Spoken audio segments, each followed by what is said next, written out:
오늘 계속해서 이게 중국 기업의 현주소 그리고 중국의 산업 경쟁력 어떻게 돼가는지 여쭤보고 있는데요. 자, 교수님, 제가 교수님 그 가천대학교에서 찍었던 영상 하나를 우연히 봤는데 너무 재밌었어요. 근데 제가 감사합니다. 아닙니다, 진짜로요. 그래서 그것도 한번 여쭤보려고 하는데 중국의 이걸 장수기업이라고 해야 될지 명청대 기업부터 지금까지 이어온 기업이라고 해야 될지 그때 중국어로 무슨 기업이라고 얘기해 주셨는데? 그게 이제 라오츠하오라는 전통 브랜드입니다. 예, 라오츠하오가 전통 브랜드인가요? 네. 그렇게 그런 기업들을 의미하는 전통적인 의미군요. 예. 그 라오츠하오라는 성조는 빼고 그냥 편하게 말하겠습니다. 그 회사들이 일본도 장수기업 진짜 많잖아요. 네, 맞습니다. 중국도 많고. 근데 한국은 사실 장수기업 문화는 사실 없단 말이에요. 이 차이는 왜 생긴 겁니까? 일단 제가 예전에 봤던 자료에 의하면은 중앙정부 상무부에서 인정한 라오츠하오 기업은 이제 한 1,600개 정도 되지 않나 이렇게 생각이 되고요. 근데 그것도 이제 옛날 통계라서 지금 좀 바뀔 수도 있습니다. 그래서 일본 이제 몰락한 기업들도 있긴 합니다. 일본 같은 경우는 이제 제가 이제 알기로는 교토에만 1,000년 이상 된 기업이 3개가 있는 걸로 알려져 있거든요. 사실 이제 장수기업으로 말했을 때는 일본과 독일이 굉장히 많습니다. 이거를 말씀드리고 싶은데 일본에 이제 전 세계에서 가장 오래된 기업이 일본에 있습니다. 맞아요. 무슨 목재 맞습니다. 목재 만드는 거. 금강조라는 기업인데요. 이 회사가 이제 전통 사찰 그다음에 목재 건물을 이제 만드는 회사로 알려져 있고요. 근데 이 회사의 창업자는 백지인 유중광입니다. 한국 사람이었어요? 한국 사람입니다. 그래서 이제 몇 명의 기술자가 백제에서 일본에 가서 이제 일본 지금 있는 사천왕사를 만들었고 이게 일본 최초의 절이다라고 일반적으로 이야기되고 있는데 이분이 굉장히 아쉽다고 생각이 듭니다. 그 백제에 굉장히 우수한 목재 기술도 있고 그 백제인들이 거기서 창업을 한 건데 한국에는 지금 100년 이상 된 기업들이 그렇게 많지 않아요. 그게 좀 굉장히 아쉬운데 아마 오랜 시간의 유교적 전통도 있고 유교에서는 이제 상인은 굉장히 천시하니까요. 뭐 그런 것들도 있지 않을까 생각됩니다.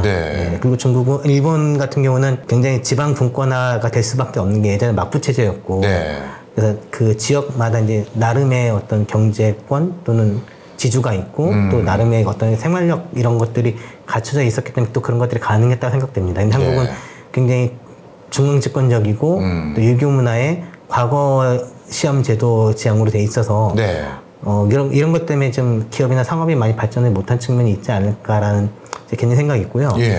지금 없지만 황룡사 구축 목탑이 아마 80m가 넘었을 거라 추정이 되기도 하는데 근데 그것도 사실 이제 백제의 장인 아비지가 세운 걸로 알려져 있습니다. 황룡사 구축도요? 그래서 이제 아마도 그 당시에 백제가 토목기술이 굉장히 발전하지 않았을까. 그리고 지금은 없지만 미륵사지 이렇게 말을 하고 있는데 기록에 가면은 그냥 아시아에서 가장 큰 절이었다라고 설명이 되어 있습니다. 근데 한국에 그런 그 우수한 기술들이 지금 많이 사라지고 그 다음에 그 유중광이 일본에서 기업을 세울 때 한국에서는 그런 기업이 없었다는 게 굉장히 아쉽죠. 근데 이런 것들은 저희가 좀 노력을 해봐야 되고 지금은 이제 시대가 바뀌었으니까 저희가 좀 노력해서 지금 있는 기업들 더 발전시키면은 한국도 좀 더 이렇게 경제가 더 발전하지 않을까 이렇게 생각을 해봅니다. 그래서 일본하고 한국은 딱 구분이 되는데요. 중국은 제가 잘 이해가 안 가서요.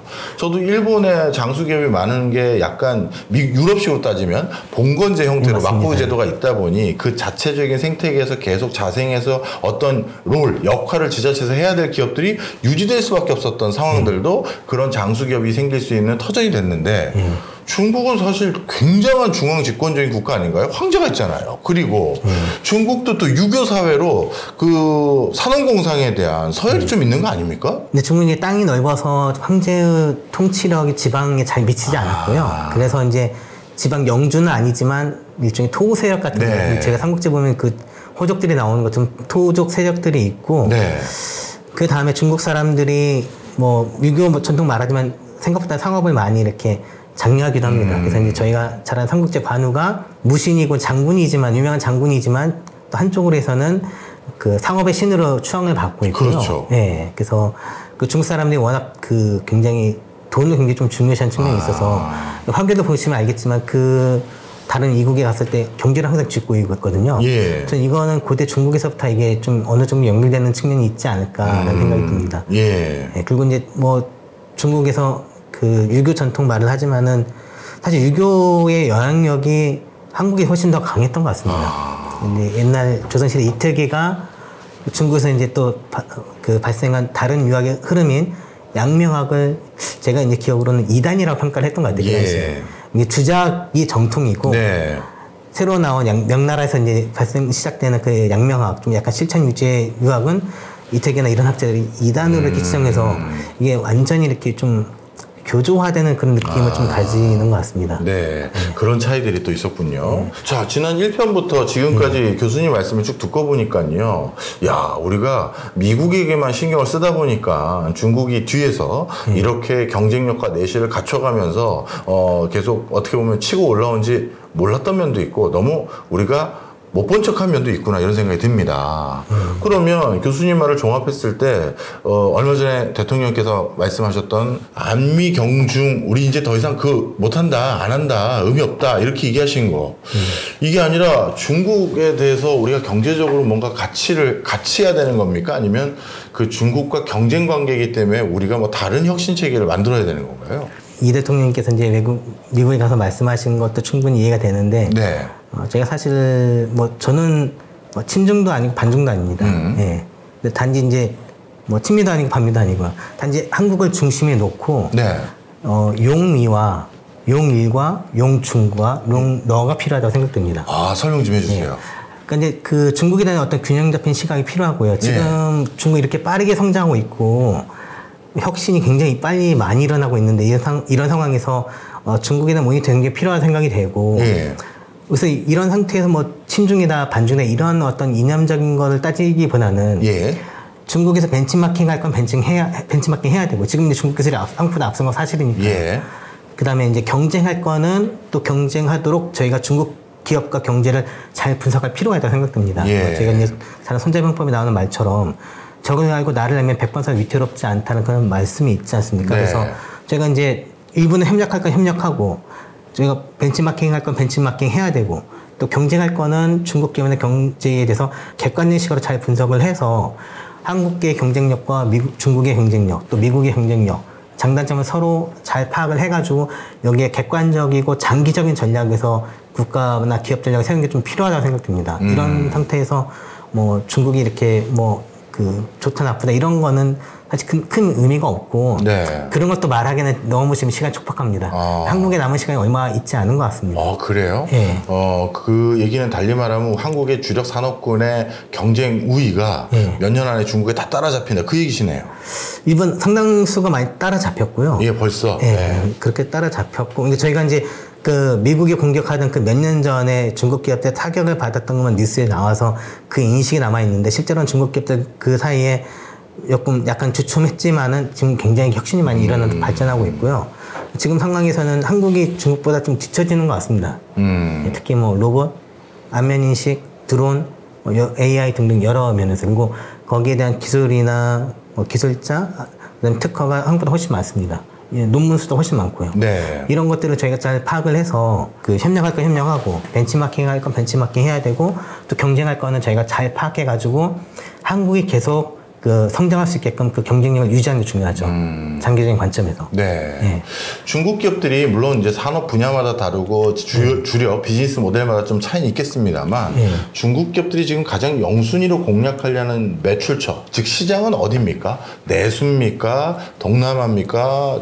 중동입니까? 아니면 뭐 이제 그동안은 좀 점유율이 낮았던 한국과 일본인가요? 일단 중국 기업들이 좀 타격을 받았을 때 동남아에 많이 진출한 건 맞고 그 다음에 이제 중국 내수가 워낙 크고, 무역이나 수출이 좀 어려우니까 내수를 키운 측면도 있습니다. 지금은 이제 한국과 일본에 진출하고 있죠. 그래서 사실 저희 집 근처에도 BYD 매장이 생겼더라고요. BYD가 이제 좀 저희가 주목해야 될 게 이제 세계 전기차 1등이 됐고, 그 다음 작년쯤에 해가지고 독일이 자동차로 굴러가는 나라인데 그 자동차 공중력 하나가 폐쇄됐습니다.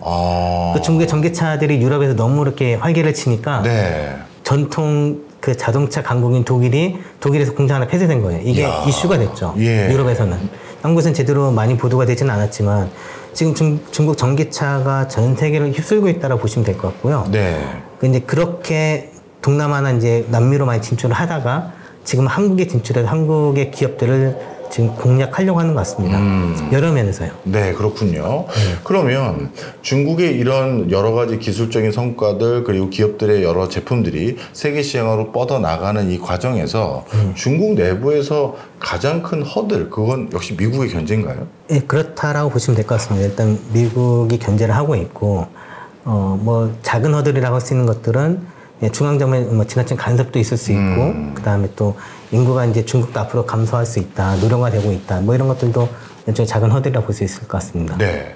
그렇게 해서 이제 그럼 중국이 이런 허들은 뭐 어떻게든 뭐 극복을 하든 뭘 하든 간에 일정 수준 이상으로 발돋움해서 야, 이제 미국이 중국 제압하는 건 약간 실패한 것 같아. 이런 상황이 만약 전개됐다고 가정해 보겠습니다. 그래서 진짜 양강구도 예전에 냉전 비슷하게요. 그러면 우리는 이 머리 쓱 긁으면서 아 그때 안미경중 그게 아니고요 이렇게 해서 중국과 다시 친해져야 되는 겁니까? 아니면 그 사이에 이제 산업적으로나 인적 물적 교류나 이런 게 많이 차단됐기 때문에 저희는 그냥 미국의 영향력 아래 들어가는 국가로 가 있을까요? 그냥 제 전망을 여쭤보는 겁니다. 상당히 좀 어려운 그 주제이고 솔직히 미래는 저희가 알 수가 없는데 전 아까 말씀드린 것처럼 어떤 뭐 친중 반중 뭐 친미와 반미 이런 게 중요한 게 아니라 대한민국을 중심에 놓고 그 장기적인 전략을 잘 세우는 게 중요하고 사실 미국도 자기 국익을 위해서 일을 하고 있고 중국도 국익을 하고 있는데 굳이 저희가 뭐 우리는 난 미국 편이야 난 중국 편이 이렇게 하는 것보다는 그렇죠. 상황과 여러 조건 분야에 따라서 그때그때 맞춰서 좀 융통성 있고 또 장기적인 어떤 전략을 세우는 게 굉장히 좀 중요하다고 생각됩니다. 네, 이해했습니다. 네, 지금까지 이제 교수님 모시고 중국의 혁신 생태계라고 해야 될까요? 혁신의 원천은 뭐고 그리고 그것이 주변 상황으로 어떻게 전개되고 뻗어나갈지에 대해서 쭉 전반적인 걸 여쭤봤는데요.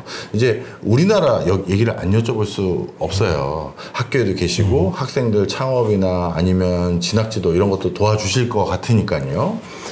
우리나라 이제 초고령 사회에 돼 있고요. 안전지향적인 의사결정도 많고 그리고 주력 산업에 대한 기술 우위도 아까 그 교수님 말씀 보니까 눈빛도 보니까 야 이거 좀 끝났구나. 그래서 다시 우리가 오히려 쫓아잡아야 되는구나 이런 생각도 듭니다. 이런 상황에서 이런 인구 구조에서 우리가 어떻게 해야 될까요? 여러 면에서 어떤 파격적인 혁신과 개혁이 좀 필요하지 않나 생각이 되고요. 네. 저는 개인적으로 이제 저희가 이제 동남아 인도네시아 같은 나라를 볼 필요가 있는데 네. 이제 인도네시아가 인구가 2억이 넘고요. 그다음에 자원이 굉장히 많고 굉장히 또 젊은 층이 많습니다. 젊은 국가가 그렇게 성장할 수 있는 거죠. 그리고 서울에서 인도네시아 자카르타 갈 때 한 비행기로 7시간 정도 걸리는데 네. 인도네시아의 그 서쪽에서 동쪽을 갈 때 한 보통 7시간 걸린다고. 그러니까 인도네시아 생각보다 큰 나라죠. 네.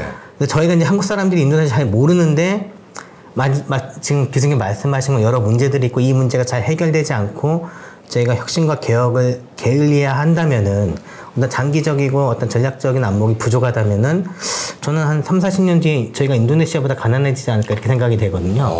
충격적이네요. 예. 그리고 이제 저희가 이제 보통 일본에서 적자를 봤던 거를 중국에 중간재를 수출해서 흑자를 봐가지고 이게 그 지난 오랜 기간에 한국의 성장 전략이었는데 이게 좀 단순하지 않습니까? 근데 이 전략이 이제 시대가 이제 소명을 다 했고 네. 지금은 저희가 이제 중국 기업과 직접 경쟁을 해야 됩니다. 네. 예, 직접 경쟁을 해야 되고 지금 중국 기업들이 한국에 많이 진출하려고 노력을 하고 있고 예전에는 뭐 일종의 차이나 디스카운트가 있었던 것 같아요. 네. 중국 제품 잘 안 사려고 했지만은 근데 가성비로는 중국 제품 따라가기 굉장히 어렵고요. 정말 상상 초월이죠. 예, 상상 초월입니다. 그리고 한국의 경제가 어렵다 보니까 중국 제품을 사는 사람이 점점 늘어나고 생각보다 괜찮다는 인식이 확산되면은 저는 그러면 중국 제품들이 한국에서 시장률을 높이고 한국 기업들이 점점 쇠락해지지 않을까라는 생각을 하게 됩니다. 그러니까 아까 말씀하신 것처럼 고령화도 있고 인구도 줄고 여러 가지 문제가 있고 이런 식으로 한국 제품들이 한국 시장에서 외면을 받고 한국 기업이 쇠락하게 되면은 결국에는 저희가 선진국에서 중진국으로 하락할 수 있고 또 경우에 따라서는 인도네시아 같은 이런 나라들보다 못 살 수도 있지 않을까. 그렇게 되지 않기 위해서는 지금이 몇 년 안 남은 이 시기에 굉장히 노력을 많이 해야 된다고 생각됩니다. 네. 말씀을 듣고 보니까 우리가 큰 경각심을 가지면서 중국 시장을 바라봐야 될 것 같긴 한데요. 저는 또 이렇게 한번 마지막으로 여쭤보고 싶습니다. 경각심을 가져야 된다. 우리가 뭔가 과거와 같은 방식이 아닌 새로운 걸 접근해야 된다라고 하는데 그래도 우리가 혼자의 주장으로 사는 세상이 아니라 사회적 공감대가 있어야 되는데 저도 솔직히 그런 얘기를 좀 얘기를 하고 싶어도 눈빛들을 보면요. 다 이제 우리도 고령층, 장년층이 많으시잖아요. 이분들이 여기까지 우리나라가 올라오는데 내 기력 다 썼고, 내가 할 만큼 했는데 뭘 또 뛰냐. 그리고 젊은 세대들은 또 약간 섭섭하게 들리실지 모르겠지만, 우리 윗세대보다는 좀 유복하게 자라서 그런지, 약간 터프한 일들을 싫어하는 건 뭐 당연한 기질처럼 또 생각이 들어요. 그럼 결국 이런 걸 다 종합했을 때 중국한테 결국 역전을 더 크게 당하겠네요? 그러니까 지금 저희가 한국이 잘 노력을 하고 전략, 그 국가 정책을 잘 세우지 않는다면은 격차가 더 벌어질 수 있겠죠. 예를 들면 이제 저도 옛날에 봤던 자료긴 하고 기분 좀 안 좋았지만 예전에 등소평이 생전에 네. 광동성 하나로 한국을 이길 수 있다는 말을 했거든요. 광동성 하나로? 네. 와. 그래서 저도 그 자료를 옛날에 봤고 기분이 그렇게 좋지 않았는데 네. 실제로 지금 광동성이 러시아, 한국보다 더 경제 규모가 큽니다.